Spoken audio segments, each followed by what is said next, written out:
Entre attente, frustration et promesses d'amélioration, le réseau Taneo continue de faire parler de lui. Depuis février, ses horaires et ses tarifs sont vivement critiqués par les usagers. Aujourd'hui encore, ce sont toujours les mêmes préoccupations pour les 8000 passagers quotidiens, le tarif et les horaires. À la gare routière de Port-Moselle, sur les 5 personnes interrogées, toutes sont unanimes. Elles souhaitent une diminution du tarif et un élargissement des horaires, à l'image de cette femme dont le bus est le seul moyen de transport.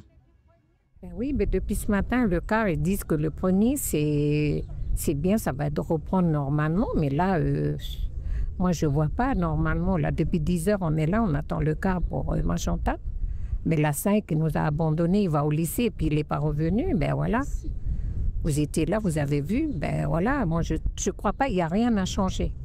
Et puisque je voulais aussi vous dire que le quart de nos enfants, si on paye les mêmes tarifs que nous, les grandes personnes, il y a un problème.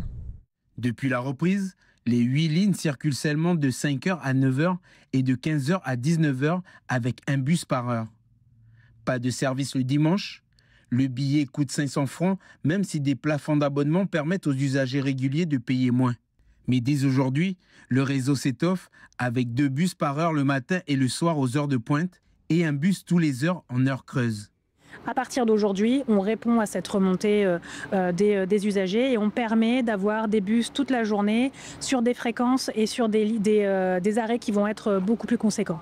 Sur la question des tarifs, ça reste aujourd'hui un sujet et je sais qu'il est important pour les usagers, mais là, ça fait partie de la réalité économique que rencontre aujourd'hui et le SMTU, mais l'ensemble des collectivités aujourd'hui qui financent ce réseau et j'ai envie de dire des collectivités en général. Donc oui, c'est un sujet que nous avons en réflexion, mais ça va aussi avec la manière dont la Calédonie est en capacité de pouvoir se relever de cette situation économique. Et quand nous le pourrons, nous ferons ce travail-là.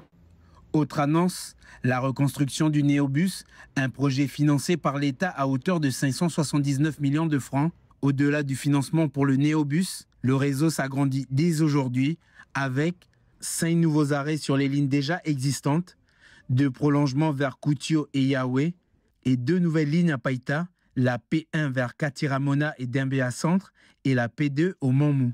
Cet élargissement du réseau, on n'est pas sur des nouvelles créations de lignes, on est sur des ajustements par rapport à des fréquences qui nous permettent à un moment donné de pouvoir étendre le réseau.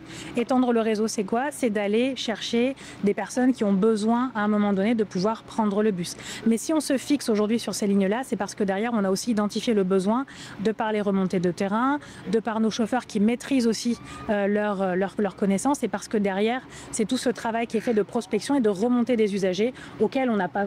Évidemment, on tient compte. Entre critiques et annonces institutionnelles, le réseau de bus entre en phase de reconstruction.